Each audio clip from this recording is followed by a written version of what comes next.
Suffering succotash, son. Austin 316 says I just whipped your ass. Randy, Jimmy. This is my yard now. Suplex City, bitch.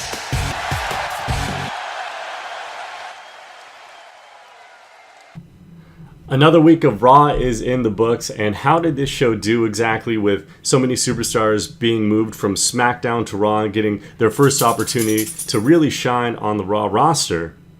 Well, let's find out. So the show opened with Brock Lesnar and Roman Reigns having a short promo with each other. It was a typical Paul Heyman, Brock Lesnar standing in the middle of the ring, doing their thing, talking smack.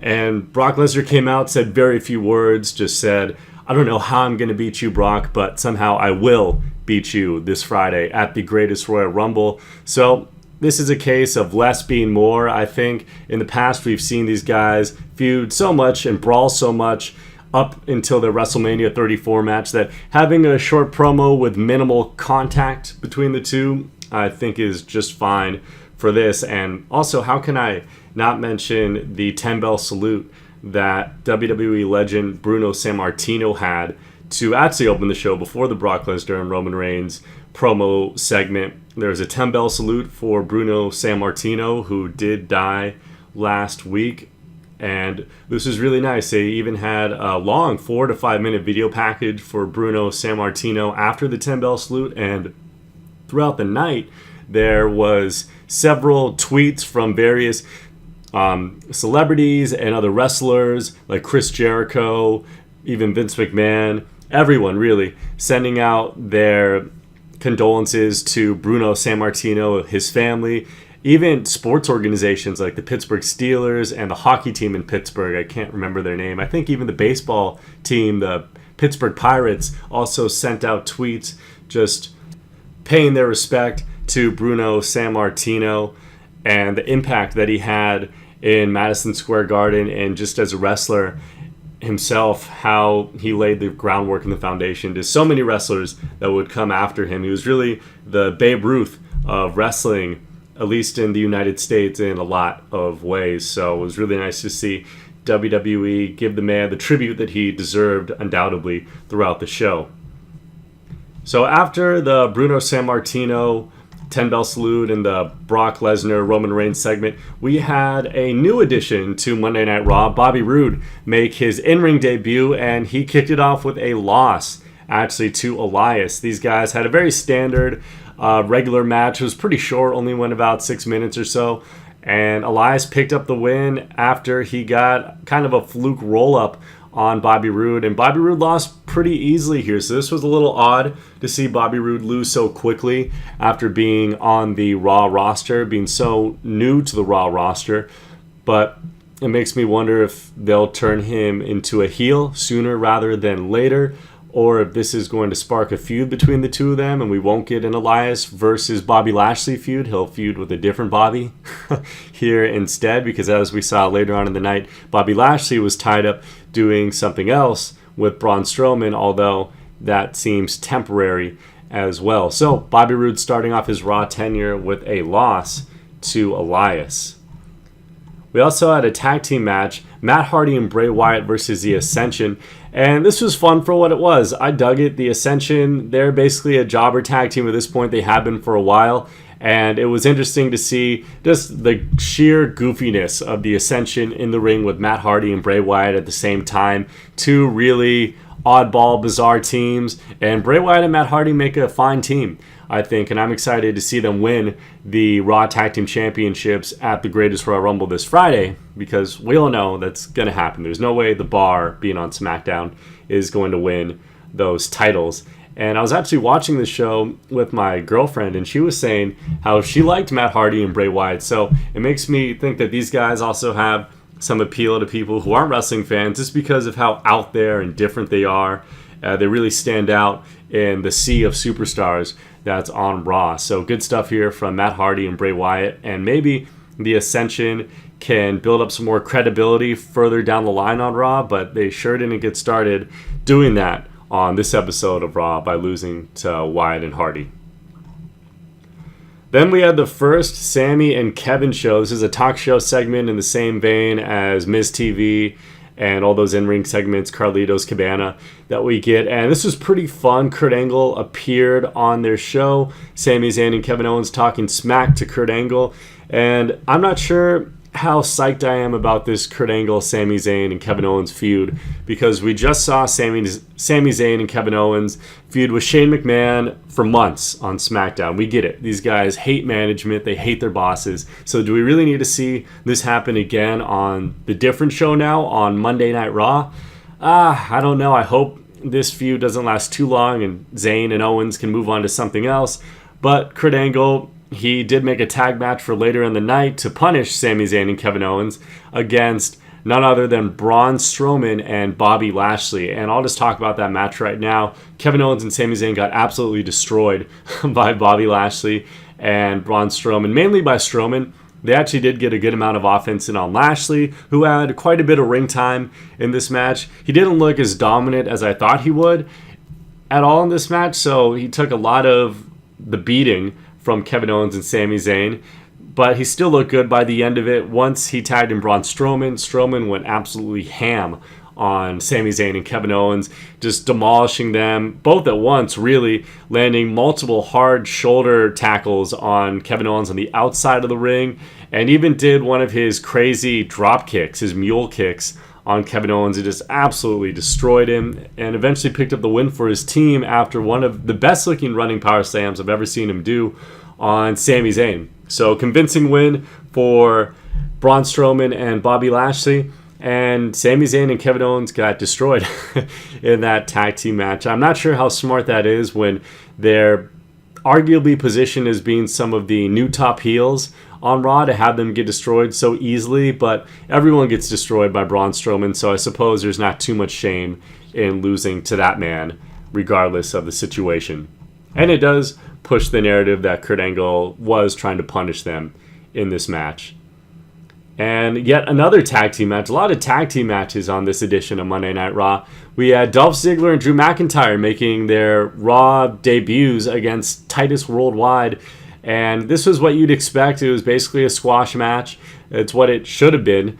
Drew McIntyre and Dolph Ziggler picking up the win. And these guys, they gelled pretty well together, actually. I'm still not a fan of seeing Drew McIntyre being teamed up with Dolph Ziggler. I think Dolph Ziggler's dead weight at this point in his career, but Drew McIntyre, he's got a lot of potential.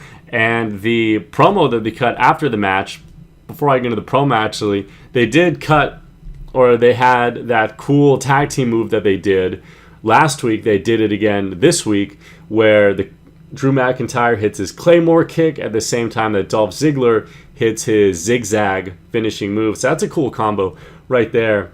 And as I mentioned, Drew McIntyre and Dolph Ziggler, they cut a promo after the match, and they were cheered for the most part. Dolph Ziggler said they're not here to steal the show, they are the show. And the highlight of this was when Drew McIntyre took the microphone, and he's very confident on the microphone now. This is really a different Drew McIntyre than we saw in his first WWE run. And the crowd was cheering this man like crazy. It makes me think he may have been better suited to debut as a babyface rather than a heel, because the crowd doesn't want to boo this guy. I don't want to boo this guy. When I see Drew McIntyre wrestle, I want to see this guy kick some ass. So I don't want to see him get humbled or lose. I think sooner rather than later, this Dolph Ziggler and Drew McIntyre alliance will be no more. And Drew McIntyre will break away and do his own things, hopefully by SummerSlam. He'll be a solid singles performer and not tied down to Dolph Ziggler. Another former SmackDown superstar that made his way over to Raw, two actually, Chad Gable. He had a confrontation with Kurt Angle backstage. Just a casual chat, really, and he was just paying his respects to Kurt Angle, and seeing these two side by side, it just made me think they look so alike. It would have been so much better if Chad Gable had been Kurt Angle's illegitimate son instead of Jason Jordan for that storyline last year. But, oh well, gotta move past that. But Chad Gable and Jinder Mahal, they faced each other in the backstage segment with Kurt Angle. Jinder Mahal talked some smack to Chad Gable, and then they had a match that Kurt Angle set up later in the night.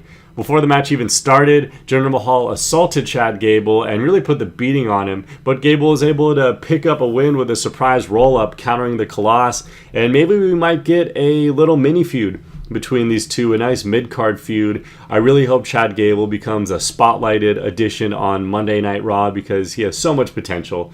He's deceivingly strong and has boatloads of charisma, so there's no reason why this guy shouldn't be a main fixture in at least the mid-card on Monday Night Raw.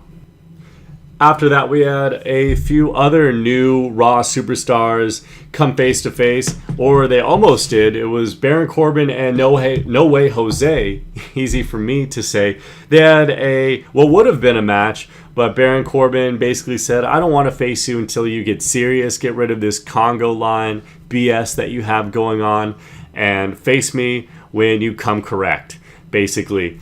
And No Way Jose decided to come out to the ring and dance anyways, but he was assaulted by Baron Corbin, who attacked him from behind when No Way Jose made his way up to the ramp. And I like this. Baron Corbin didn't necessarily have to have a match here to come off as a dominant force. And as long as he's not having a prolonged feud with a guy like No Way Jose, I think this is good.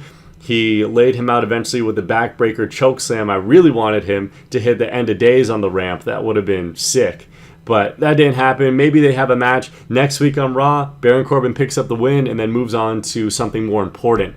Because him having a long feud with No Way Jose is no way. I don't want that. But Baron Corbin just beating up Jose a little bit and picking up a quick win next Monday on Raw, I think that's the perfect thing to do for this man to get him established on Monday Night Raw. Then a couple days before they'll be facing each other at the Greatest Royal Rumble event for the Intercontinental Championship, it was Seth Rollins and Finn Balor. They defeated The Miztourage in another tag team match on this edition of Monday Night Raw. And yeah, very standard tag team match. Both Curtis Axel and Bo Dallas, they were trying to win over Seth Rollins and Finn Balor at different points in the night. They were backstage wearing Finn Balor's t-shirt at one point, then they wore Seth Rollins' t-shirt at another point. They were really trying to align themselves with these guys, but neither of them were having it, and they beat the Miztourage in this match. So I noticed there's so many tag team matches on this show. It made me think if maybe Raw doesn't have room for all the superstars that they have, but that doesn't seem right to me. It's a 3-hour show. They should have more than enough room to get enough people on the show every week, but it does make me realize, as with the Authors of Pain not being on the show this week, you're not going to fit everybody on the show every week, and that's okay. You don't need to see every single superstar on the Raw roster every single week. It's not plausible, so maybe next week we won't get as many tag team matches, but that's okay. You don't need to get everyone on Raw every single week. Just get the main guys. Get the Seth Rollins, the Finn Balor's, the Braun Strowman's, Bobby Lashley's, Roman Reigns. Get those guys on Raw and you're set. And then there was the 10-woman tag team main event match. They got the same spot that the men got last week. And I thought this was a good spot for the women, considering that they won't be able to compete at the Greatest Royal Rumble event due to reasons beyond their control. So this was a nice spot. It was a pretty average match for the most part. The highlight of it was when Natalya injured her knee in kayfabe, and Mickie James was being relentless. She kept attacking Natalya despite her clutching at her knee and it being so hurt. And that eventually led to Ronda Rousey coming out to a big pop to help out Natalya and check up on her. And Mickie James, she gave a baseball slide to Ronda Rousey. Rousey didn't like that one bit, despite not being a competitor in this tag team match. And I should mention who was in the match. We had on the babyface side, Sasha Banks, Bayley, Natalya, Ember Moon, and Nia Jax going against Alexa Bliss, Mickie James, and the Riot Squad. So, as I mentioned, Ronda Rousey did not appreciate getting baseball slided by Mickie James one bit, and she went to the ring, locked in that armbar, and made James tap out. So the bell rang right away, and at first I was thinking, well, Ronda Rousey's not a competitor in this match. Why would the bell ring when Mickie James taps out? And then I realized I'm a dumbass because that's a DQ, obviously, with Ronda Rousey attacking Mickie James. So that's what happened there. Ronda Rousey, nice spot for her. I'm counting the minutes until Natalya turns her back on Ronda Rousey. This whole overnight babyface thing with Natalya, it's bound to be short-lived, and we're bound to see a feud between the two of them. But even a Mickie James, Ronda Rousey mini feud could be a lot of fun. Maybe we'll even get to see Ronda Rousey on Monday Night Raw next week actually wrestling a match on Raw. Wouldn't that be something? So that's this week's edition of Monday Night Raw in a nutshell. Raw with their first night of getting their new superstars on the show. And how do you think they did? Let me know in the comments section. Was this a good first night for Monday Night Raw with their new talent, or did things fall a little flat? To me, it was somewhere in the middle. I think it did fall flat for a couple performers like Bobby Roode and the Authors of Pain not being on this show. But for other performers like Dolph Ziggler and Drew McIntyre and Chad Gable, I think this worked out more than well for them. So I will see you guys tomorrow for my review on SmackDown and how they are going to do with their new Raw superstars. So until then, I will see you later.